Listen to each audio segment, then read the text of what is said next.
অনেক দামি দামি মশলা ব্যবহার না করেও কিন্তু টেস্টি করে মাংস রান্না করা যায়। সেরকমই একটা রেসিপি আজকে ট্রাই করেছি, আর সেটা হলো গরুর মাংসের কোরমা। অনেক সহজ প্রসেসে আজকে রেসিপিটা শেয়ার করেছি। চলুন দেখি কম মশলা ব্যবহার করে টেস্টি করে বিফ কোরমাটা তৈরি করা যায় কিনা। বিফ কোরমাটা তৈরি করার জন্য প্রথমেই আমরা একটা মশলা তৈরি করে নিব। এজন্য একটা বাটিতে 1 টেবিল চামচ পরিমাণে পোস্তদানা নিয়েছি। নিয়ে নিচ্ছি কয়েকটা কাজু বাদাম আর কয়েকটা কাঠবাদাম। তবে কেউ চাইলে শুধু চীনা বাদামটাও এক্ষেত্রে ব্যবহার করতে পারবে। 1 টেবিল চামচ নিয়েছি কিশমিশ। এখানে পেঁয়াজ নিয়েছি একটা, আর কাঁচামরিচ নিয়েছি 4টা। টমেটো কেচাপ নিয়েছি 2 টেবিল চামচ। আর এখানে কয়েকটা সাদা গোলমরিচ নিয়েছি, আর 3টার মতো সবুজ এলাচ নিয়েছি। এবার 1/4 কাপ টক দই দিয়েছি। এবার এই সব কিছু একটা গ্রাইন্ডারে দিয়ে খুব ভালোভাবে পেস্ট করে নিতে হবে। আজকে বিফ কোরমাটা তৈরি করার জন্য এখানে 1 কেজি পরিমাণে গরুর মাংস নিয়েছি, আর চেষ্টা করেছি মাংসটাকে হাড় ছাড়া নিতে। আপনি চাইলে হাড়সহ মাংসটাও নিতে পারেন। এবার আগে থেকে যে মশলার পেস্টটা তৈরি করে রেখেছিলাম, ওই মশলাটা মাংসের উপরে দিয়ে দিয়েছি। সাথে স্বাদ অনুযায়ী লবণ দিয়ে দিয়েছি, আর 2 টেবিল চামচ পরিমাণে আদা বাটা দিয়েছি। 1.5 টেবিল চামচ পরিমাণে দিয়েছি রসুন বাটা। এবার এই সব কিছু খুব ভালো করে মাখিয়ে নিতে হবে, আর মাংসের সাথে খুব ভালো করে যাতে মশলাটা ঢুকে যায় এজন্য একটু সময় নিয়ে মাখিয়ে নিতে হবে। আর মাখানো হয়ে গেলে এটাকে রেস্টে দিয়ে দিব 1 ঘন্টার জন্য। এতে করে রান্নার পরে এর টেস্টটা খুবই ভালো আসবে।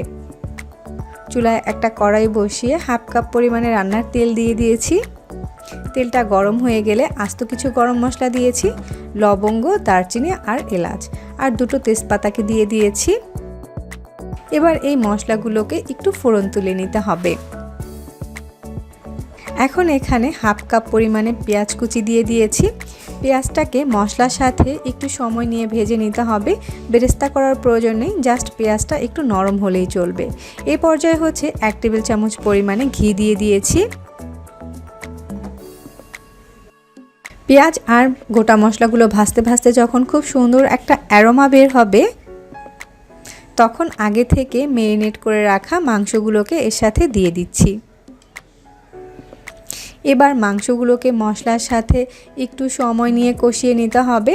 আমার কষাতে এখানে 4 থেকে 5 মিনিটের মতো সময় লাগবে। এই পর্যায়ে কয়েকটা কাঁচামরিচ ফালি দিয়ে দিয়েছি। 1 চামচ দিয়েছি ধনিয়ার গুঁড়া। কোরমাতে ধনিয়ার গুঁড়াটা ব্যবহার করলে এর টেস্টটা কিন্তু খুবই ভালো আসে।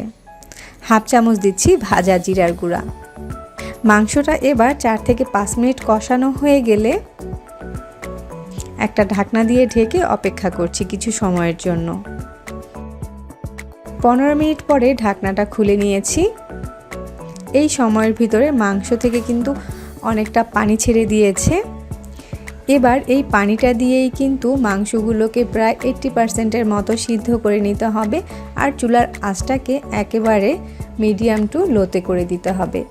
ঢাকনা দিয়ে ঢেকে দিতে হবে, আর ঢাকনাতে যদি কোনো ছিদ্র থাকে সেটাকেও টিস্যু দিয়ে বন্ধ করে দিতে হবে। এরই মাঝে ঢাকনা দিয়ে ঢেকে আমি প্রায় 40 মিনিটের মতো মাংসগুলোকে রান্না করে নিয়েছি। মাঝে মাঝে 2-1 বার একটু নেড়ে দিয়েছিলাম, আর মাংস থেকে যে ঝোলটা বের হয়েছিল ওটা কিন্তু অনেকটাই টেনে গিয়েছে, আর মাংসগুলো প্রায় 80%-এর মতো সিদ্ধ হয়ে গিয়েছে। এই পর্যায়ে আগে থেকে ঘন করে জাল করে রাখা 1 কাপ পরিমাণে লিকুইড দুধ দিয়ে দিয়েছি। বাকি যে 20% মাংসটা সিদ্ধ হওয়া বাকি আছে সেটা কিন্তু এই দুধের সাথেই সিদ্ধ হয়ে যাবে। আবারও ঢাকনা দিয়ে ঢেকে অপেক্ষা করছি।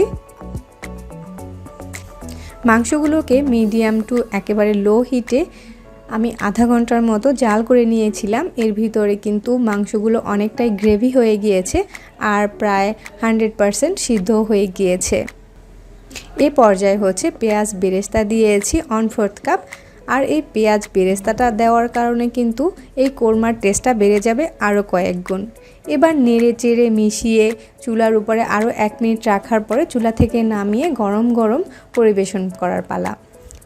এবার এই বিফ কোরমাটা আপনি পরিবেশন করতে পারেন প্লেন রাইসের সাথে অথবা পোলাওয়ের সাথে। বিশেষ করে পোলাওয়ের সাথে খেতে কিন্তু এই কোরমাটা অসাধারণ লাগে। নতুন রেসিপি দেখার আমন্ত্রণ জানিয়ে আজকে বিদায় নিচ্ছি। আল্লাহ হাফেজ।